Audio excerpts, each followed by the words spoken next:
It's a good one. I will say it's a good one. You have to come We back were and also visit live again. while talking about this. You all toured together, right? Didn't you all go everywhere? So it's so good. How More many than cities? once. More than one. It's about time to do another one. Man, I'll The carry your line is cutting. bags. I didn't hear what you're saying. The line was cutting. Well, hey everybody, welcome. Yeah. This is going to be an exciting conversation. Some of you all have been joining us for these faith forums every month. We've been doing them every month in the middle of the pandemic and through 2021 here. We've talked about abortion, gun violence, the death penalty, voter suppression. I mean, all kinds of immigration. And today, the topic we're talking about this month is peace in the Middle East, you know, the crisis in Israel and Palestine. And boy, we got three rabble rousers, incredible people I just admire. Sahar is a new friend who you're going to hear from, for me anyway. Some of y'all may be very familiar. In fact, she's a legend and I've heard all about her, but this is the first time we've had a chance to do something together. And Sami has hosted many of us in Palestine with the Christ at the Checkpoint Conference. He's been a friend of Red Letter Christians for a long time. May Cannon has been a part of RLC pretty much from the get-go, as they say, and she's getting up early, 6 a.m. We're doing it in the morning, so it's a decent hour over in Israel and Palestine. And some of y'all will be watching this afterwards, so please keep spreading the word. I really think this is one of the most important conversations, international crises in our world, and it's not going away. If you've been watching the news, even now, I mean, there's bombings in Gaza, there's continual lives that are lost. And so we've got folks that know this all firsthand because they're on the ground there, and May, who's been involved in this for years. So I'm going to have each of you introduce yourselves before we dive in.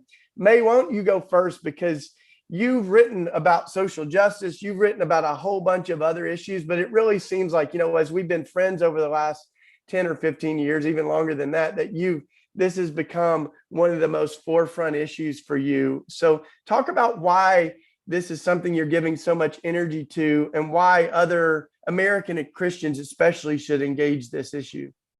Yeah, thanks, Shane. And good to be together with Sahar and with Sami. I'm trying to talk them into doing another pilgrimage to peace tour together, traveling around Canada or the US as we've done in years past.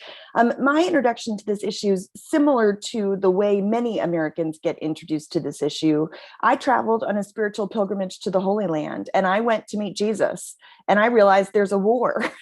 And in that regard, you know, I had my first book coming out the very first time I ever traveled to Jerusalem, and I was so ignorant of the Israeli-Palestinian conflict. I'm ashamed to admit it. I traveled in to the West Bank, which is known as Palestine, from the Allenby Bridge, and one of the Israeli soldiers at the border asked me, "Are you going into the West Bank?" And I said no, because I didn't know I was in the West Bank. I mean, that's how ill-exposed I was about the geography, the region. And I saw these signs that said, "Save Shakshara," when I was in Jerusalem. And this was more than a decade ago. And I saw signs that said, "Save Palestine." And the only thing I knew about Palestine was that Palestine was a map in the back of my Bible. I didn't know about this people group that have been experiencing such displacement and oppression, you know, since the early 20th century, and you know, the one of the largest refugee populations in the world as a result of the 1948 war. Now more than 5 million Palestinian refugees, you know, exist today. So my introduction to the conflict was actually Sami's dad, and I know he's heard me tell this story, but I went to Bethlehem Bible College and I heard the story of this Palestinian refugee who became Bashara Awad, Sami's father, who became a refugee in 1948. And there's a picture of me with Bashara above my desk, standing next to him with just tears coming down my eyes, because my heart was broken at hearing the story of the Palestinian people. And so in that regard, why do I care so much today? Because many people say, this is an international conflict. This is a foreign affairs issue for the US government. And unfortunately, that's not true. Israel and Palestine is a domestic issue for the United States. The United States invests billions of dollars into the military complex behind the government of Israel, and is very one-sided in our political engagement. And so I lead an organization called Churches for Middle East Peace that focuses on educating American Christians, not only about Israel-Palestine, but about all conflicts in the Middle East, so that the US can be constructively engaged instead of being one of the biggest parts of the problem. Yeah, and Churches for Middle East Peace is co-sponsoring this conversation today. So we're always thrilled to work together with you, May. I like you, when I went over, and I went over on sort of a few different pilgrimages through the Holy Land, where you go and you're like, well, this is where Jesus turned water into wine. We brought a wine bottle back. Katie and I had it at our wedding. You're like, wow, this is where the Sermon on the Mount was. I ate a fish out of the Sea of Galilee. And you're like, man, this is probably an ancestor to the fish that Jesus ate and all that stuff. And then thankfully, I was also hosted by people who not only wanted us to read the Bible with new eyes, in the context of the Holy Land, but also wanted us to think about what does the gospel compel of us right now when so much of what's happening in the Holy Land doesn't look holy at all. And so many of our Palestinian brothers and sisters are hurting deeply. And Sami, you're one of those who helped, introduce me to this beautiful, holy, and troubled land. When we were in Bethlehem, I got my nativity scene that has the wall so that the magi can't make it to Jesus. I've got my ornament that our friends have made out of tear gas containers from Bethlehem, showing us how ugly what's happening, right now in the Bethlehem, tear gas canisters fired there, and walked along that wall. And you've been such an incredible voice for the humanity of everyone, but also calling us to do better at recognizing the plight of your Palestinian family there. So introduce yourself a little bit, bro, for folks that don't know you, and thanks for being part of this, bro. Yeah, no, thank you, Shane, and good to see May and Sahar here and to be with them on this panel. And so, yeah, my name is Sami Awad, and I'm the son of that refugee that May talked about. And so originally my father's family is from Jerusalem, and before that from Jaffa. And my mother's family is from Gaza. And I still have all of my mother's relatives, so uncles, aunts, cousins that live in Gaza until this day. And then you can imagine, and if you don't imagine, I invite you to imagine living in one of the most difficult places in the world, one of the condensed populated areas in the world, one of the unhealthiest water availability to humans in the world, one of the highest unemployment rate in the world, one of the most hopeless areas in the world. And this is what Gaza has become. And it almost breaks my heart to see, yes, there is somehow activism that emerges when the level of violence escalates to armed, the shooting and the shelling, and then somehow that goes down, we think it's over. The situation in Gaza is not over. The suffering continues on a daily basis, and we're worried always about the people in Gaza. Growing up, I was born actually in the United States, but I grew up in Bethlehem. That's where my father's family moved after they became refugees. And I grew up in a family that believed in peace, believed that peace is possible with those who have committed these atrocities against us. And then it all goes back to my grandmother, who really taught her children and us as grandchildren that revenge and retaliation is not the answer, and that seeking peace and justice is the answer, but doing that through nonviolence, through dialogue, through engagement with the enemy. And that has been sort of the spirit that the family has lived since 48 until this day. And many years to come. Hopefully not too many years, because I do want to see my daughters not engaging in this, actually living the results of this work. But the situation is difficult, and it has always been difficult. As an activist, as a person who's committed to nonviolence and peace, the sad reality on the ground is that the Israeli occupation has not halted, has not slowed down since it began. And for me, even when we say 67, it's way before 67 as well. It's 48, the suffering of the Palestinian people, and we cannot just disconnect 48 to 67 as something that happened and it's over, and then 67 to now is what it is.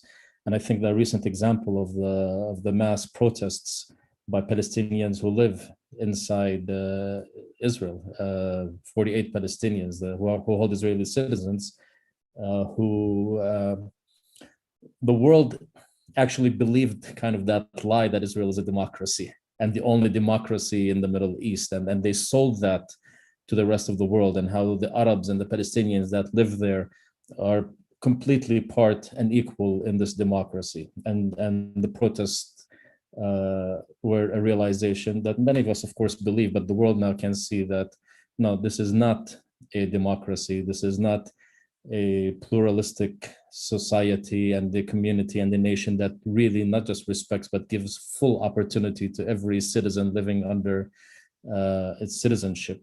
And you know, the Palestinians that live in Israel are one class of citizen, and then we are even a lower class of citizen under the same umbrella. So the situation continues to be very challenging, and I think it's getting worse and worse. And I thank panels like this, because it not just informs, but also puts the responsibility. And just like May said, I fully believe the United States is fully responsible for what's happening here, fully accountable. And a big part of that responsibility falls on the church in the United States, that, in my opinion, has been as evil as can be when it comes to engaging in peace work in this region and following the teachings of Jesus. Thanks, Sami. We're totally going to get into that, because bad theology can get people killed, and there's a lot of bad theology. So we're gonna dig in. That's just one piece of it, but it's you're right. It is poisonous, and it's all through our country. But I want to introduce Sahar next, because I've been really excited to meet you. I've heard all about you. Yeah, and yet we've not had a chance to do something together like this. So you know, before we went on the live on the broadcast, May was talking about Sahar as a radical, and it made me think of Dr. King. You know, at one point someone said he was maladjusted, and Dr. King, they meant it as an insult, but he took it as a compliment, right? And he said, "You're darn right, I'm maladjusted." You know, King basically said, we live in a world that's become way too adjusted to racism, way too adjusted to injustice, way too adjusted to violence. So we need some wholly maladjusted people in the world. So it's great to be with you, Sahar. You're one of the great holy troublemakers of the best kind over there. And tell folks a little bit about your story and, you know, kind of the lens through which you're coming at this from. So I think listening to Sami speak, I think there's often this kind of almost an opposite story that we tell that eventually meets. But there's a lot of kind of focusing really on that idea of refugee, of seeking refuge. And in many ways, the point in which Sami's family started seeking refuge is the point in which mine stopped. And it's kind of this very twisted story that we see over and over again. So, I mean, my family came really from all over the place, from Iraq, Morocco, Italy, Poland, Russia, kind of all over the place. And I think, like a lot of Jewish families, for a variety of reasons, not just as refugees, not just because of threat, but also for religious reasons, for a variety of reasons, found themselves traveling a lot throughout the 19th century, and eventually found themselves here in Palestine. And I think that kind of half choice, half not choice, nomadic life that I think for some of the people was actually seeing this region much more on a regional level. My family that came from Baghdad to Jerusalem and then to Hebron, that was not that was not they were not refugees. They were, they came as part of this space, but that immigration was something very, very common. And I think when you hear Palestinians tell their story, it's often a story of being on the land generation after generation until 48, until becoming refugees, or for others until becoming refugees in 67. And for many Jews, it's the exact opposite story. It's the story of not being in any specific land until 48. And then kind of with the creation of the state, settling here.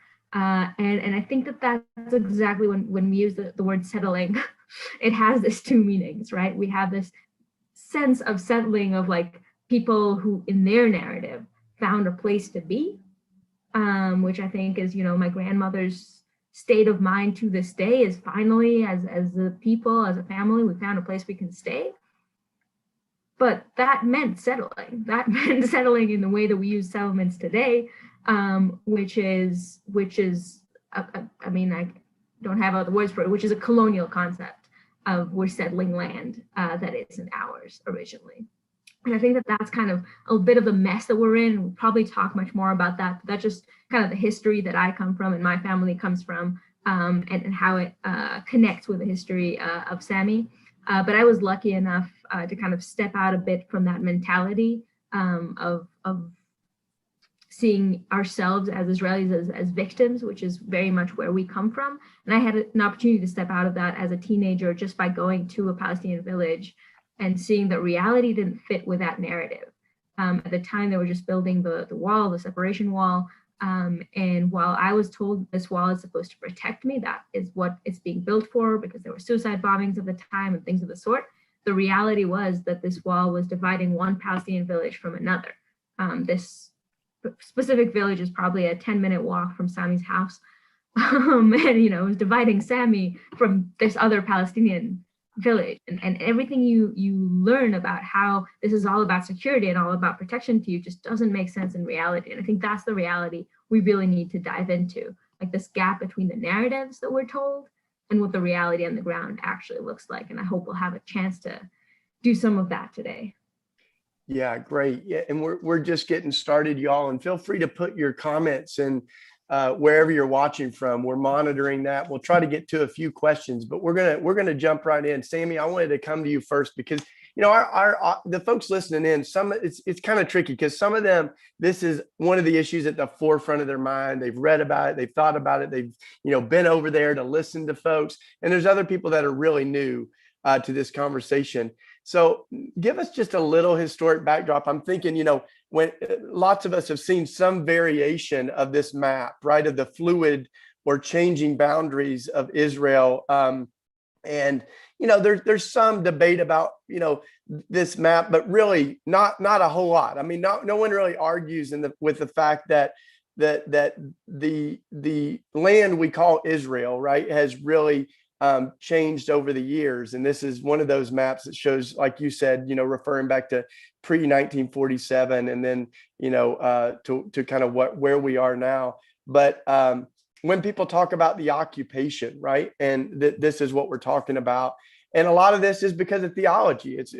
There aren't many countries that are still expanding their territory, as we say, and yet this is one of those countries. In fact, the U.S. intervenes when countries like Russia or Iraq are trying to take over other folks' land. And yet this is one of those places where you can just see it so clearly, the expanse of the land that Israel claims as their own. So give a little bit more backdrop to that for folks that aren't sure even why this is, there's a crisis there. Yeah. So I'll try to be brief because that can take the whole time. I think one of the most important things to know is before 1948 and for hundreds of years leading up to 1948, or maybe even leading up to the 30s, the 20s and the 30s, or beyond post World War I, Jews, Christians, and Muslims who lived in this land lived in peace with each other as neighbors next to each other.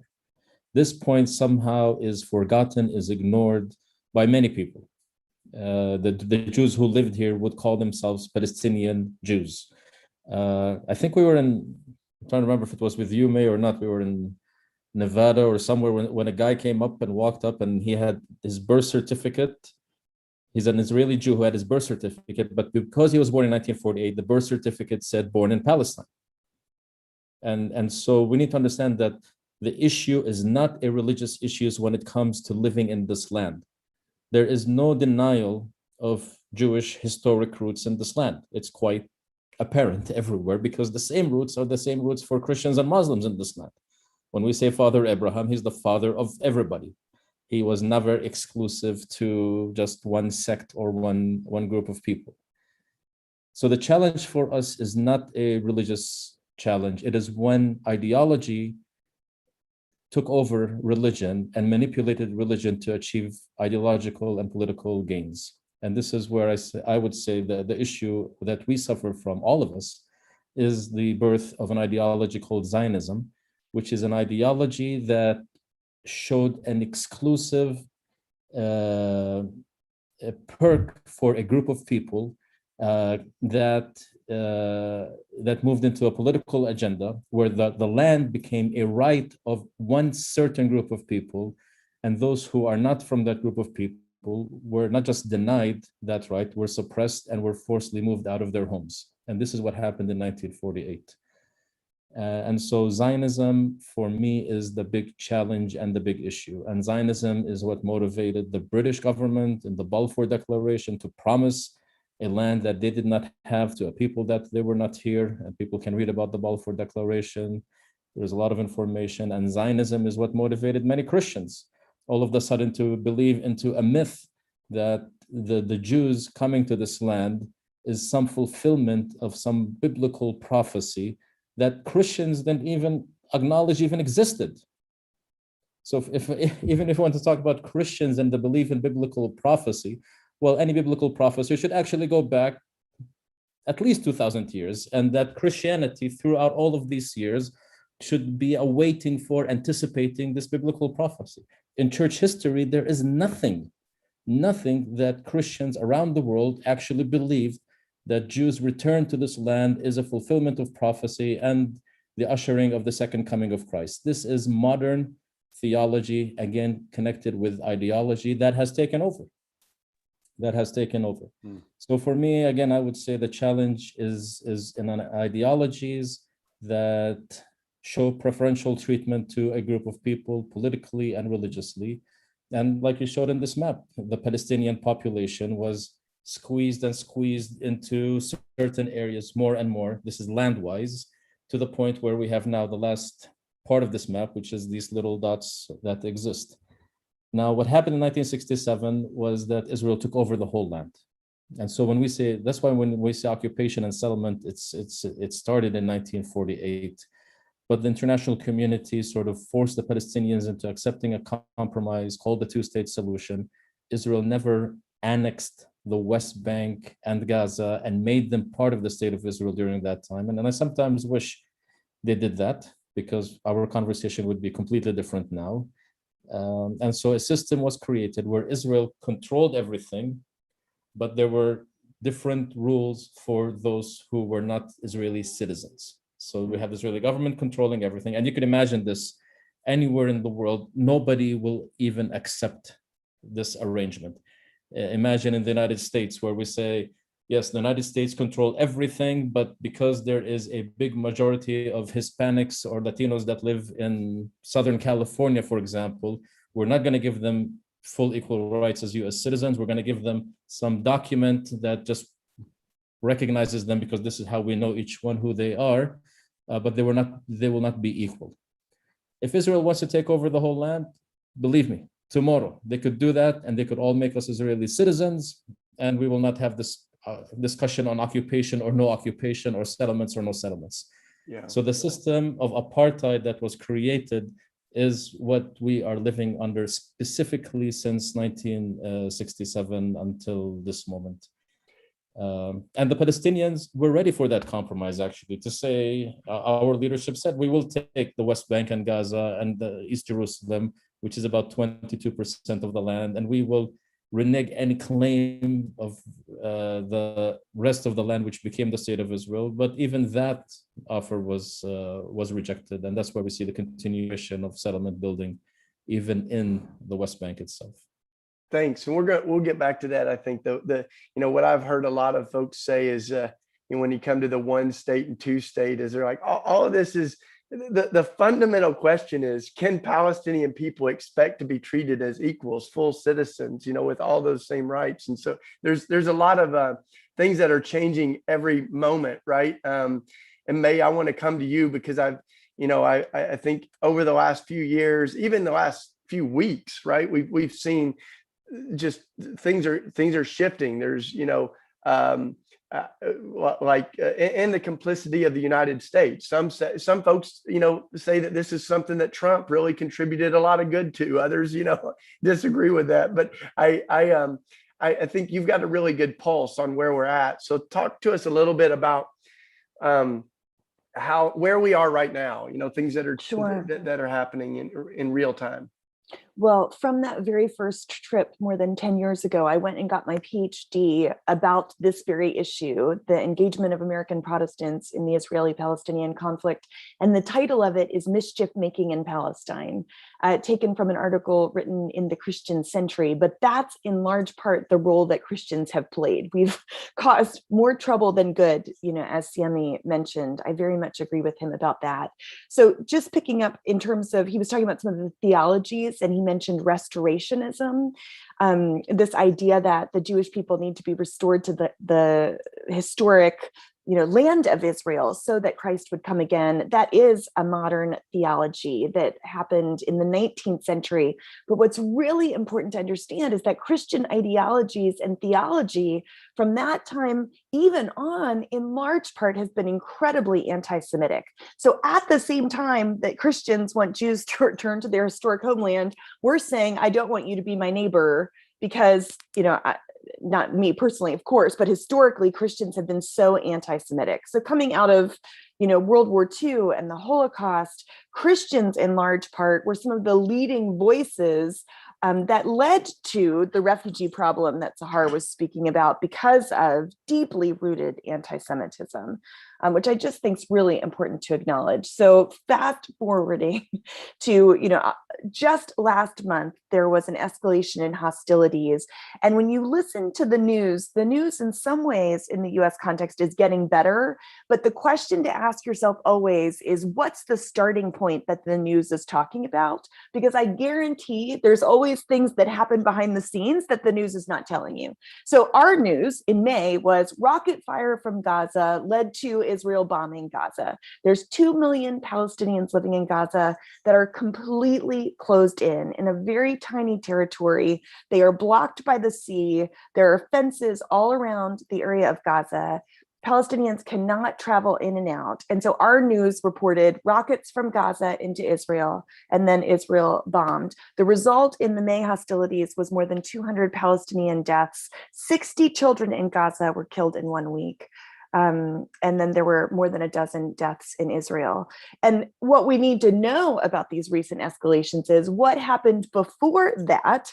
There was all of this, the protests Sami was talking about. It was one of the first times in recent history where Palestinian citizens of Israel were saying, taking to the streets and being socially active and saying we're not being treated as equals.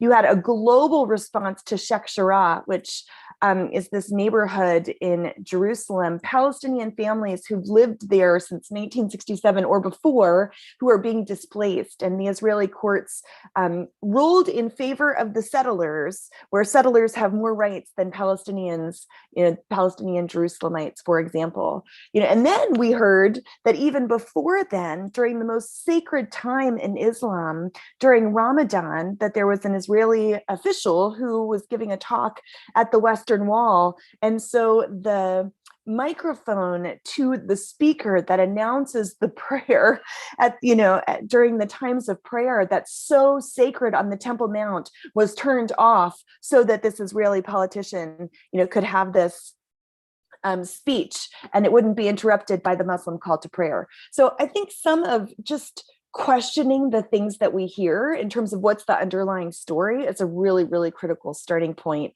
And my last comment in that regard is that if you have not seen, there's a new film that came out recently on Netflix that's called The Present. It's like 25 minutes. It's less than 30 minutes. Some of what Sahar, my husband and I were thinking about you and your story about the horse that didn't have his name on the list to get through the checkpoint, because the whole story of The Present is about this experience traveling, as a Palestinian in and out of a checkpoint. And it just gives this snapshot of some of the things that we're talking about in such a moving and compelling way. So I think those are some starting points. Thanks, May. That's really helpful. And Sahar, I want to come to you next, because we even in the chat right now on some of the folks that are watching, there's a question of being anti-Semitic, and we felt for a long time at Red Letter Christians that it's really important to differentiate between the state of Israel and the Jewish people, and to really be able to differentiate between what the state of Israel is doing back to, with the support of the United States. And you've done so much work around the complexity of the Israeli population. And so talk a little bit about how you see that, and why this is kind of just a cheap way out, is to say anytime we critique the state of Israel, we're being anti-Semitic. I feel like we're all starting with a bit of a history lesson every time we start talking, so I will do that again. So part of my family, Jewish, religious, came to Palestine for religious reasons, and moved to Hebron to be the head rabbi of Hebron, and then that continued for generations. So really a family that you cannot criticize their Judaism. They're pretty solid on that. And yet when the Zionist movement came in the 1920s to Hebron, to one of the most rooted Jewish communities, old Jewish communities in the Holy Land, when the Zionist movement came to them and told them, we want our militias to come in here and protect you, this Jewish community said, no, leave. We have nothing to do with you. And we can go through the history of how that played out, but the starting point of the conversation needs to be that only 100 years ago, most of the Jewish community in the world was not Zionist.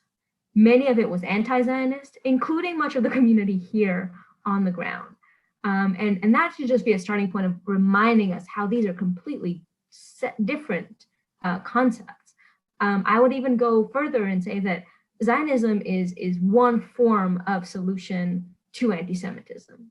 Okay, it is a militarized state-based solution to anti-Semitism. And it is one that grew up in Europe in reaction to that and took on characteristics of European nationalism when it came to say, we're trying to solve anti-Semitism. Judaism has had 2,000 years of other forms of solution, right? Anything from living in community, like there's really thousands of examples of how different communities dealt with hate of others, that towards Jews is anti-Semitism. And this one solution that today we see as that is now representing the Jewish people is a very specific, very, again, European colonial idea. So for me, like equating that with Judaism, I would say that's anti-Semitic. Like saying that these 2,000 years of history can be summarized into what a state, a modern state does. I mean, we're losing all the conversation there. But I also want to be more specific about that. As you said, there is the state of Israel, and the state of Israel, like any other state, it acts according to what its government does. Half its population doesn't agree with what its government does. So saying that any criticism of what Israel does is necessarily anti-Semitism is just a cop-out. It's just a way to not talk about what Israel is actually doing.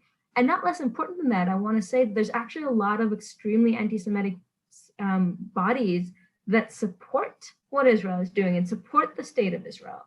And so again, if we are here also talking about kind of Christian communities and Christian circles, I think it is important to remember that we are seeing circles in the US that are extremely supportive of Israel's occupation policies, that are funding settlements, illegal settlements, even by international law.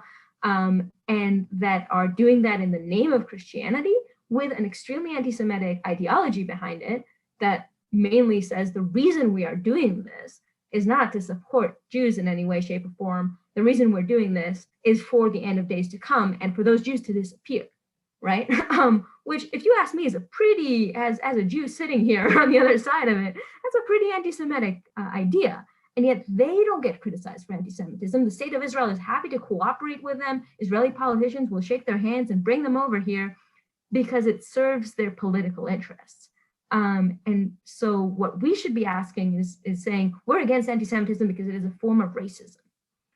And as an anti-racist movement, we need to look at the structures that are currently here and say, who is suffering from racist structures right now here? And to be honest, that is not me, that is Sami right now. And we need to be. Wow, that was so good. And that was so helpful too, because I think that, almost any time we build a wall, it's been said that we can expect that God's probably with the people on the other side, the people that we're locking out, wherever the suffering is, right? And Jesus, in the scripture talks about this. He tells a very poignant story of the rich man and Lazarus, right? This rich man that's built literally a gated world where he's locked out the people who are suffering. And indeed, as the story goes, he finds that the wall he built was not just separating him from the suffering, but it was a wall between him and God, that oftentimes hell is locked from the inside, as C.S. Lewis says. And we are made for compassion. We're made for love. And yet fear hides behind walls. And I love that scripture that, that the gates of hell will not prevail against the church, that we should be the people that are tearing down walls. Literally, you've got the most sophisticated wall probably in the world, that's right there, separating Israel and Palestine.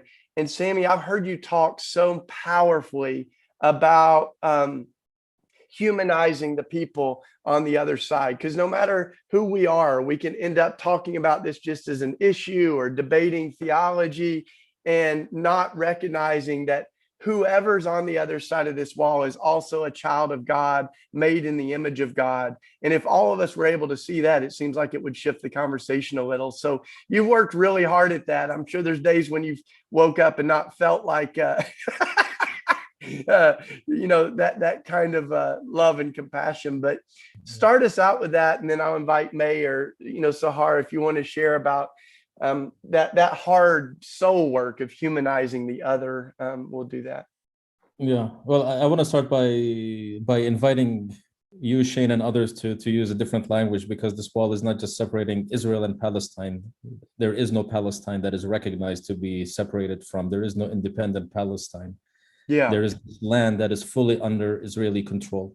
Some are controlled by the civil law of Israel. Some are controlled by the military law of Israel. And so there isn't, and this is also part of the mindset that many people think, just two, like two equal communities or societies that are in a battle. And I speak Palestinians and Israelis in this land more than Palestine and Israel. Even the borders of Israel are not set legally by the state of Israel yet to say there is a state called Israel. So Palestinians and Israelis live here are separated by many walls. That's really helpful. Wall is one of them. And more important are the psychological walls of fear and racism and discrimination against.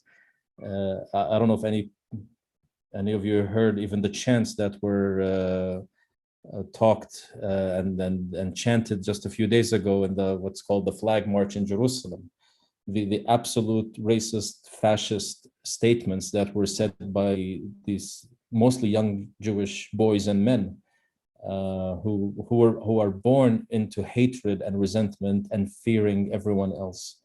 And this is where I feel the core work needs to happen, because the work is not about how do we achieve peace between them, how do we achieve security between them. We've been negotiating peace for over 25 years and it hasn't happened. The best negotiators in the world, the superpowers of the world have engaged in this, and we haven't achieved peace. And so going back to the negotiating table is not the answer as far as I'm concerned, because we're going to loop this circle around.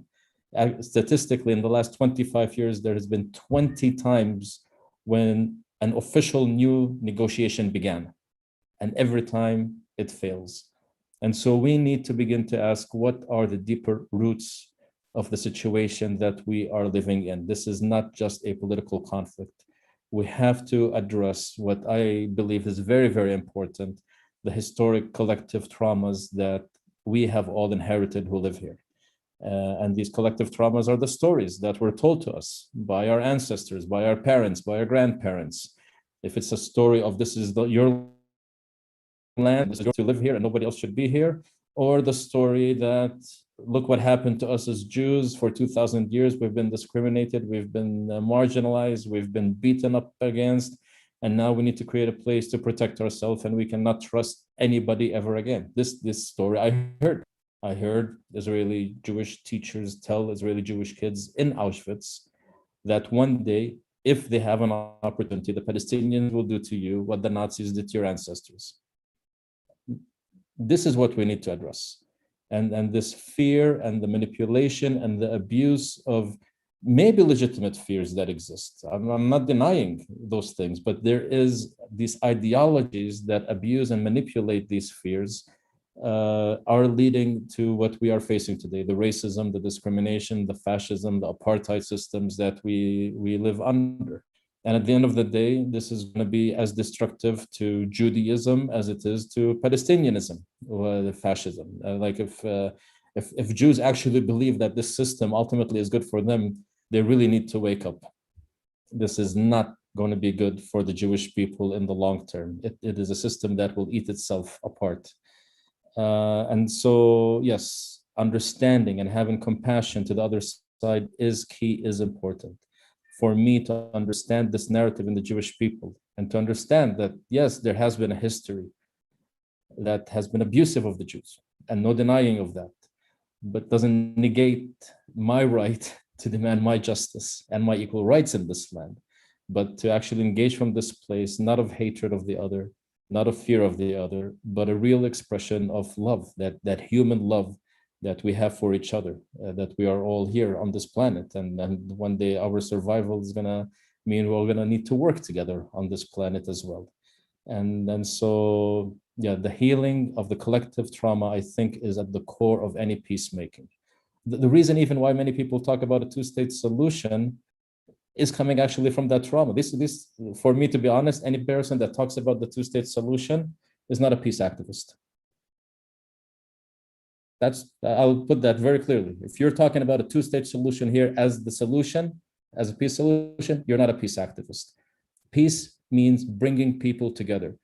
Peace means building a collective community together. Peace means understanding and learning and respecting the traditions and the values of each society as neighbors, not as separation. Because the only reason we talk about two states is fear and the need for separation to guarantee a sense of safety for a certain group of people. And so I think that idea needs to be taken out of the equation as well. You want to talk about the two-state solution, talk about a political solution, not a peace solution to this conflict. Sahar, can you speak a bit to what Sami was talking about in terms of, I've heard you talk about growing up or things that you were taught or even your playgrounds and kind of what the society is like. For people who might not be familiar, can you talk about that a bit? Yeah, I mean, I think really, as Sami said, that this fear is a huge part of us, but I think it's important to say how it's constructed, right? Because it is a choice, it's a political choice to hold on to fear. And we have a million examples of that, and anything from playing around with tanks as kids in playgrounds, to math books that use bullets and soldiers as questions of division, simple division or multiplications or things of the sort. But I think really one of the strongest examples is actually our calendar, and the month between Passover and Israeli Independence Day, which is a month that starts with that story of Passover, the story of yes, the Exodus, but also the story of oppression, of slavery. And the one of the ideas of this holiday is to tell the story from generation to generation and remember that every generation there is a threat to us as Jews. That is part of the way that the story is told. And a week after Passover is the Holocaust Memorial Day. And a week after that is the Soldiers and Victims of Terror Memorial Day. And the following morning is Independence Day, right? And putting that all together gives you this story of persecution throughout the decades, and obviously the Holocaust being the worst example of that, but having it ongoing, and gives you a solution with literal fireworks at the end of it, right, of Independence Day. And kind of, again, poses the state as the solution to all of that, as a solution to your fear, as a way that you deal with it. But it's so important for me to say that that is such a choice. Every single one of those dates on a calendar was a choice that someone made, with the exception of Passover, which was a holiday that already existed. The Holocaust Memorial Day that we commemorate is on a different day than International Holocaust Memorial Day. It was a political choice to put it where it was. Same with the Soldiers and Victims of Terror Memorial Day. Those are choices that people make because that narrative of fear works for them. There's a political interest of that. And I think it's important to say, all societies do this. All societies create a narrative, a national narrative that is convenient for them at the time that they are. And there's always battles of trying to change that narrative. I mean, how many battles in the US are there of trying to change the narrative of slavery from something that, oh, we had this war about it, it ended, and that's it. Now there's equality, which was a real push of narrative. And activists had to fight and say, that's not actually the reality that we're seeing. And there's so many other things that we have to put into this narrative to show that this is still happening today. All societies do this, create these narratives. And I think to understand how much that's a choice, to say, why don't we have a national holiday in the peace agreements with Jordan or Egypt, right? Why don't we celebrate peace the same way that we commemorate war? That Come would on, all right. we remember that. Why do we say, oh, right, we can make peace? But we don't do that. And that's a choice. That's a choice that has to change. Ooh, that was a good word. Come on. Well, I mean, I could listen to you all day, and I hope to do stuff like this again. We've got about 10 minutes left, and I wanted to make sure that, first of all, each of you has a chance to share what people can do right now, because we know we're not, I mean, I've heard Sami say so many times, we've had lots of peace talks, but not a lot of peace. So we're not going to, solve all this in an hour, obviously, but we are trying to get people to think about it, and particularly to think about how we can not just pontificate, but how we can take action. And, at RLC, we hold that scripture that faith without works is dead very closely. And so I don't know if each of you want to share what's something that people can do right now, even if it's to continue to lean into the conversation, but as concrete as you want to get, what people can do to support, the kind of end to the violence and injustice that we see over there right now. I'll jump in and go quickly. This is in response to some of the things I heard you say, Sahar. I think one of the most beautiful movements coming out of the Palestinian people and Israelis is the joint Memorial Day that is an alternative to the dates she just mentioned. The Parents Family Circle, Combatants for Peace, put together a memorial now. It just happened in April or May. It happens every spring, but to commemorate the lives lost. And the Parents Circle would say, to become a part of that community, you have to pay the greatest price of having lost a child or lost a family member as a result of the conflict. And part of what the message is coming out of that movement is that every Palestinian life is equal. Every life lost is a sacred life that should be honored, which I think is really, really beautiful. I would encourage people, Churches for Middle East Peace has some incredible resources. We curate a newsletter every Friday. If you go to our website, www.cmep.org, you can sign up for our newsletter, and we curate the news so that you can just read highlights if that's all you want to do. But we give people opportunities for action. So action alerts to contact your members of Congress. We were very, very involved and had conversations with the White House during the 2 weeks of escalation in May. And you might have seen President Biden forgive me, when he first responded, his response was horrific. It was, we stand with Israel completely. Then it was, we're open to a ceasefire. And then he got to the point where he said, we're expecting de-escalation of the conflict. And I have it from the White House to us that in large part, that shift was because of the advocacy efforts of civil society saying that's not enough. And so that's the invitation to join us with CMEP, to be a part of not only being educated, but engaging in terms of activism and advocacy on Capitol Hill. Sami, I'd love to hear each of you respond to this, because I think you each have massive resources of where people can turn and things that people can do.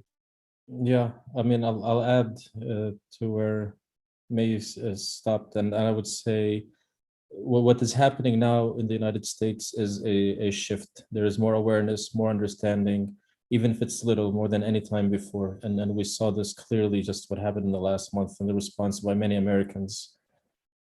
Sadly, not many church people, but at least that did happen. And there are some church people as well that really stood up and made this.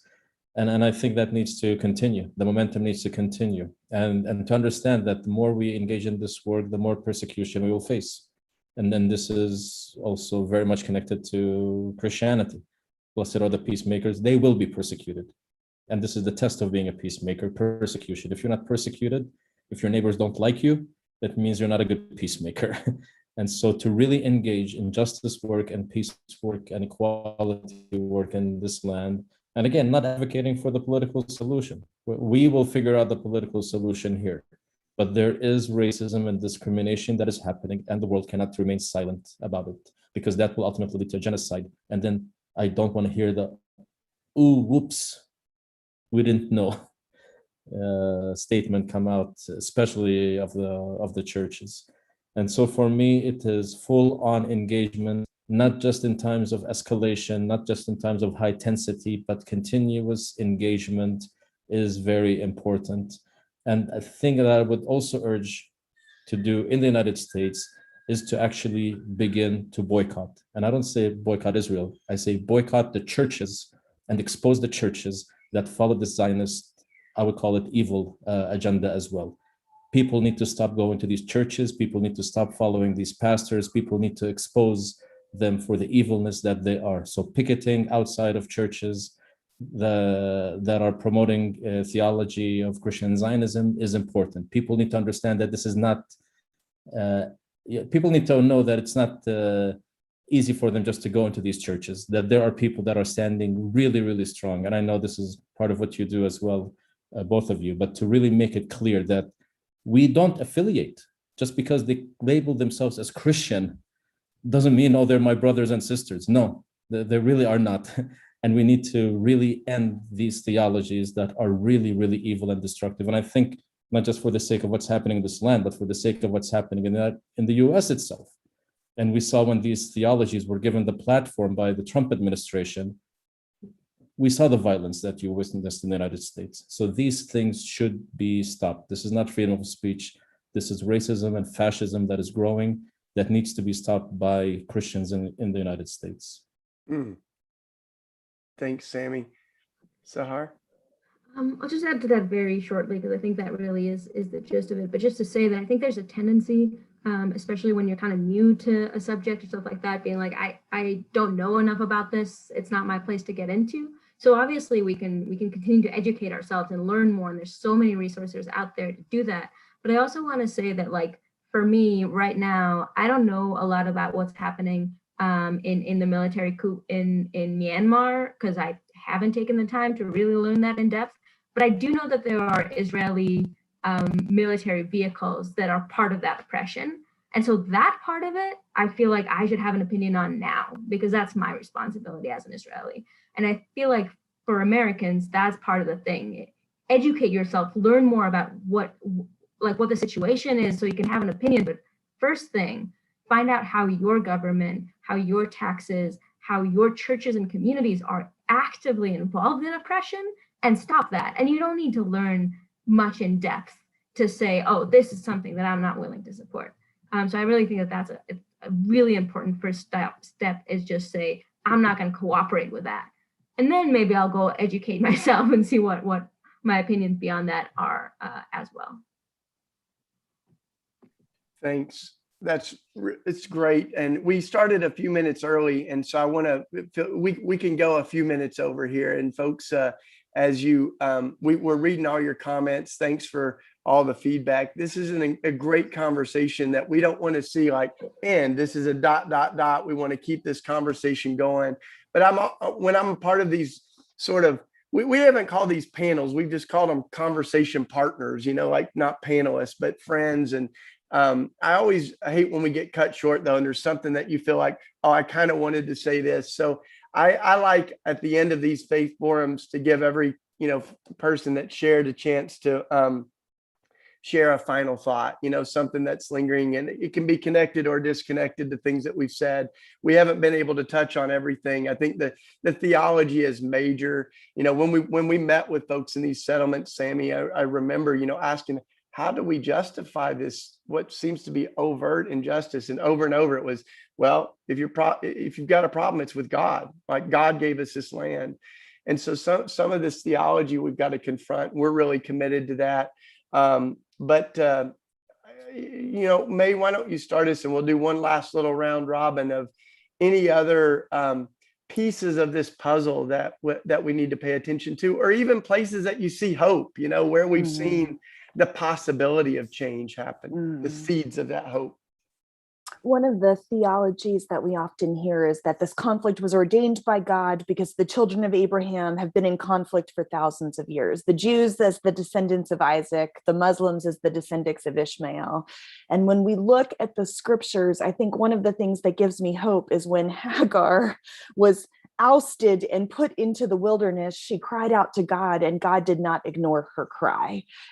And we could go through how it's so not true that Isaac and Ishmael were in conflict their entire lives. They came together to bury Abraham side by side. So, we won't deconstruct all those theologies in this moment, but I think in terms of reclaiming, for those of us who profess faith in Christ, reclaiming what the scriptures teach that is good and beautiful and holy and esteems the sacredness of all people, be they Palestinian or Israeli or from Gaza or from Jerusalem or wherever they may be from. And so the story I just wanted to close with, we do these pilgrimage to peace tours. Sami and Sahar have done them with us, and we travel around the United States. And I was at a very, very conservative synagogue with an Israeli flag on one side and an American flag on the other. And I just told a simple story of a dear friend of mine who's from Bethlehem, who's a mother who has several children. And one of my greatest privileges is the nickname for one of her daughters is May. And so there's this little, I can't say holy terror because of what that means in the Palestinian conflict, but she is something else. This little girl who's not so little anymore running around, and her mother is a beautiful woman of God who's trying to raise these children in the Bethlehem area in the midst of, this war on the Palestinian people. And I just told this story about this family and this conservative Jewish man whose daughter works for a far-right group that hates me, Sami. They write terrible things about me. And he came up and he had a tear down his eye. I mean, tears just coming down his face. And he just said, I haven't seen Palestinian people as people. And it was like this beautiful moment of, the history and all this kind of stuff, set it aside, that the people of Palestine and the people of Israel at the heart are people, and mothers want to be able to raise their children without sending their children to war or without sending their children, to die because they're living under this military occupation. And so I just hope we'll return to that in terms of the sacredness of all of our brothers and sisters, Sami, in Palestine. Thanks, May. Sami, you want to share, and then Sahar, you have the last word there. Now I'll close this out. I got a little song I'm going to play. Go ahead. Nice. Look forward to hearing that. Yeah, I mean, I'm very thankful for these spaces that were created to have these discussions, and I will just add and say again and again, because you want to talk about theology a little bit at least, and to say that if any person listening to us follows any theology or any understanding or interpretation of the Bible where they or another group of people have some exclusive claim that is not granted to others, then that theology is falsity, it is wrong, and should not be preached, and should not be talked about, and should not be stopped, and should be stopped. It's very, very simple for me. Religion has been a cause of deep, deep pain and deep suffering and a lot of death in this land, like many places in the world. And this abuse of spirituality and religion and biblical text to achieve political and ideological agendas, even economic agendas, as we know some Christian Zionist leaders in the United States have acted with. This needs to stop. I have no other thing to say. You cannot, if you feel listening to us that the Jewish people have some more rights than the Palestinians, then you are following an evil theology. If you feel that as American white Christians we have more than American Muslims, then you are following an evil theology. If anything you feel makes you or somebody better than others, then this is an evil theology that you're practicing. It's that simple for me.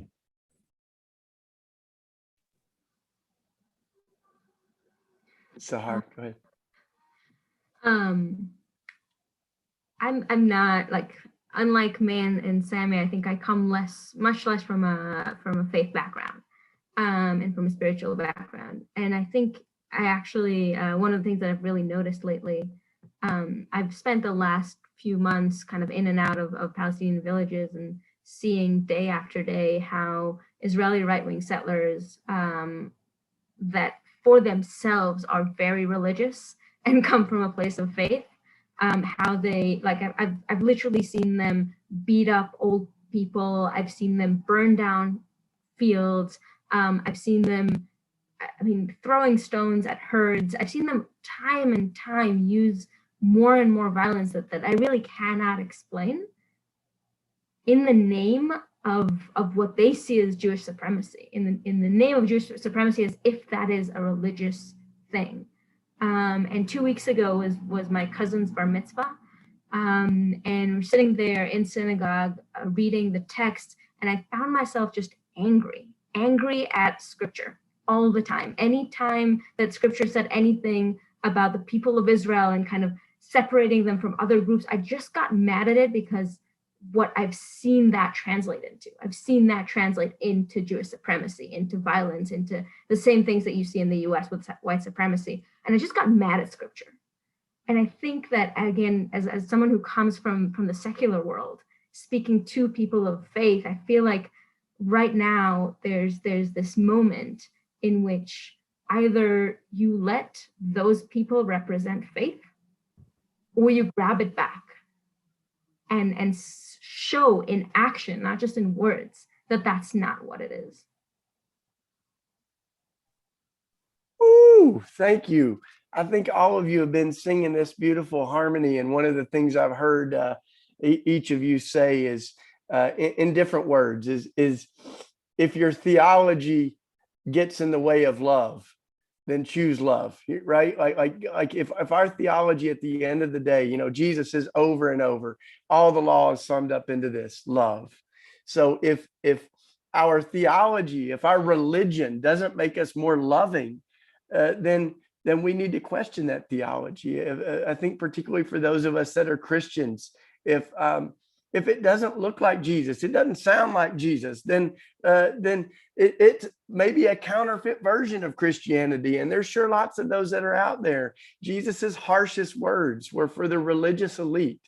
And he said to them, you're a brood of vipers. He was calling out that religion that was oppressive. So keep leaning into Jesus, y'all. I know a lot of folks that are listening in, you may not call yourselves Christian. Sahar, we really value you because of who you are, and I'm so grateful that you shared your heart. And I think for a lot of people, it is like the kind of toxic religion that has become an obstacle to something truer and more beautiful, and even to love itself. So Thank you, each of you, for sharing.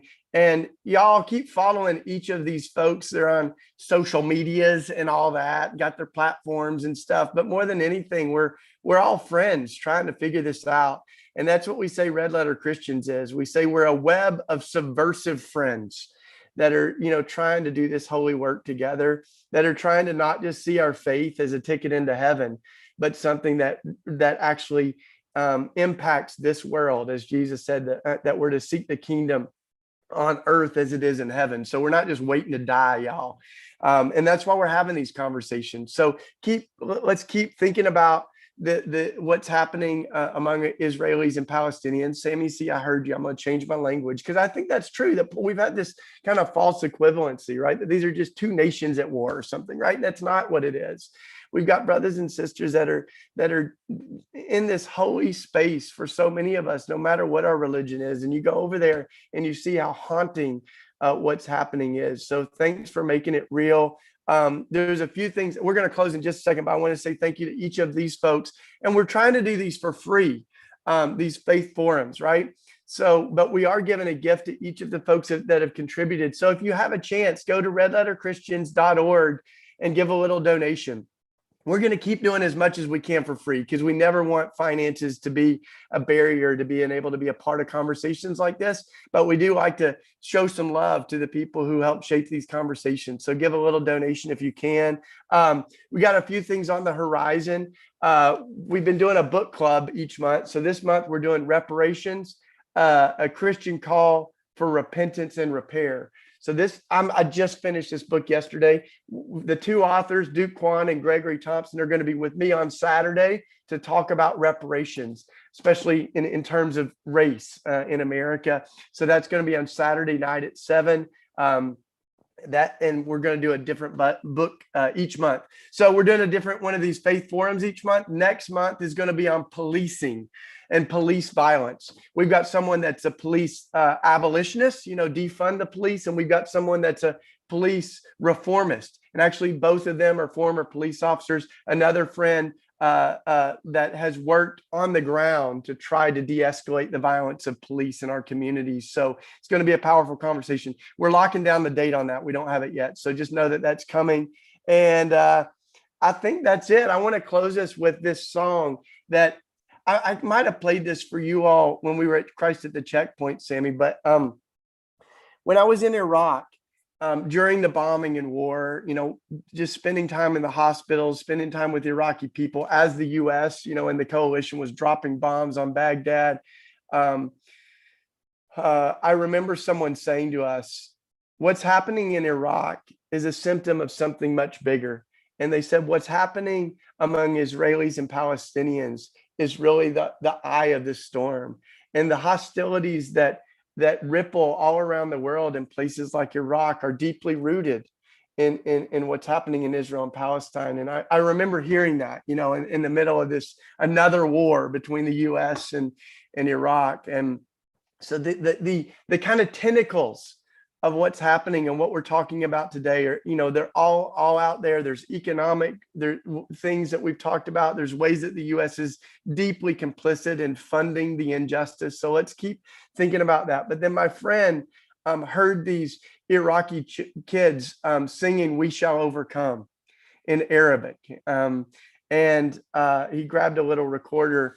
And so I don't know if you'll be able to hear it. If you can't hear it, y'all just go in peace. But I'm going to try to play this, these kids these young people in Iraq singing "We Shall Overcome." Can you hear that, man?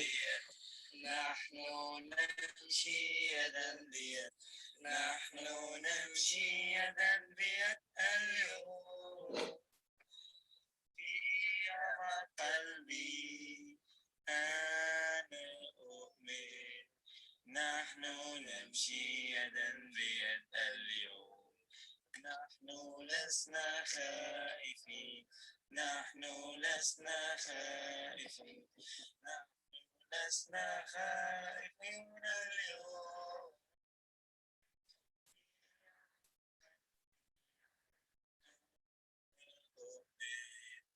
نحن لسنا خائفين اليوم We shall overcome.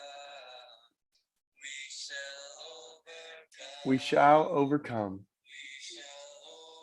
So thank you. Thanks, Sahar. Thank you, Sami. Thank you, May, for the conversation, but also just for who you are and all that you're doing to try to pave the way for peace and for a better world, starting right at home there. Thank you. Thanks, everybody, for joining us. Thank you.